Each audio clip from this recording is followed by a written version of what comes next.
The first thing he knew was the taste of salt and ash.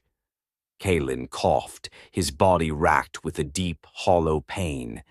He pushed himself up, his hands sinking into not sand, but a fine, gritty, gray-black powder. Ash. It coated his tongue, filled his nostrils, and dusted the limp, rotting seaweed that littered the shore.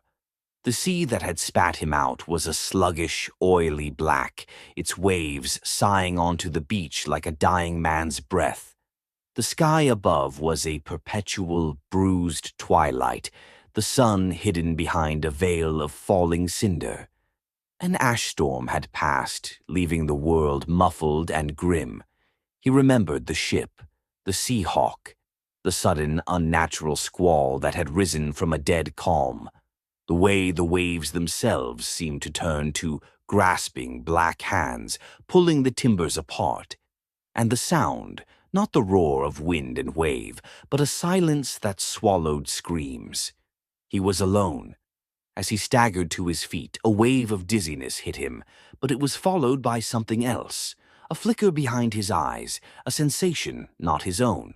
The warmth of a sun he couldn't see, the smell of fresh-cut lumber, not rot, the laughter of a child, a girl with red ribbons in her hair.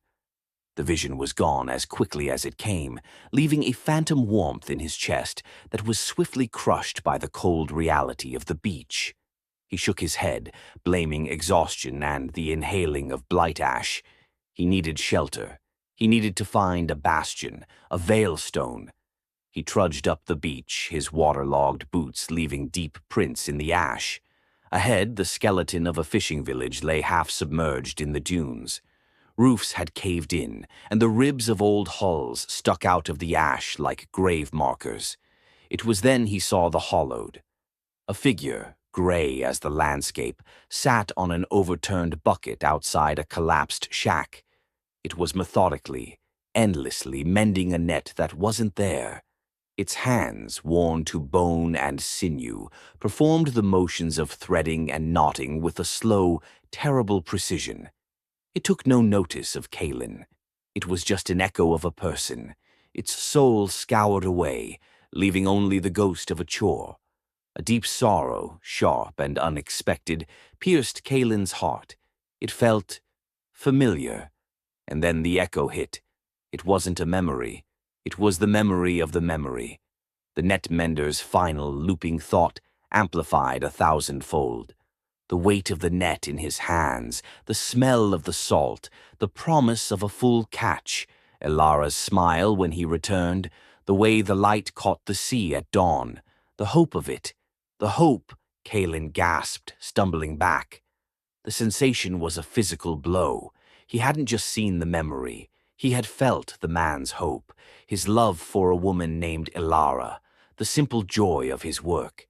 The emotion was so pure, so vibrant, it was a color in a world that had only gray, and its contrast with the hollow shell before him was a desecration.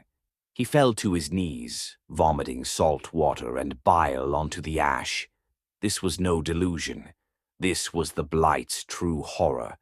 It didn't just kill, it made a mockery of what life had been. As he knelt there, another flicker came.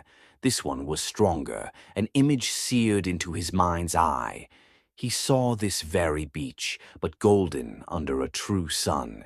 He saw the village whole, smoke curling from chimneys, and he saw himself, older, his face tanned and lined from laughter, not despair, walking down the path. A little girl with red ribbons in her hair running to meet him, her arms outstretched. "Papa!" The word was an echo from a world that never was, a petal from a flower of light and shadow. He looked at his own hands trembling in the gray ash. He was Kalen, the shipwrecked sailor. But he was also someone else, a man with a daughter, a life that had been dreamed but never lived.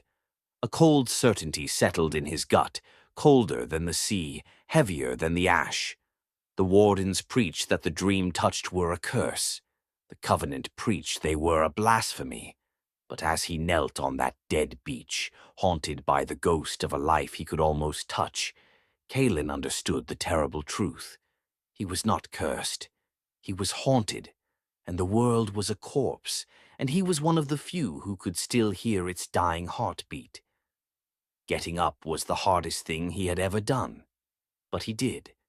He turned his back on the hollowed net mender and the phantom child, and began to walk inland towards the darkness, the spark of a stolen dream flickering defiantly in his soul.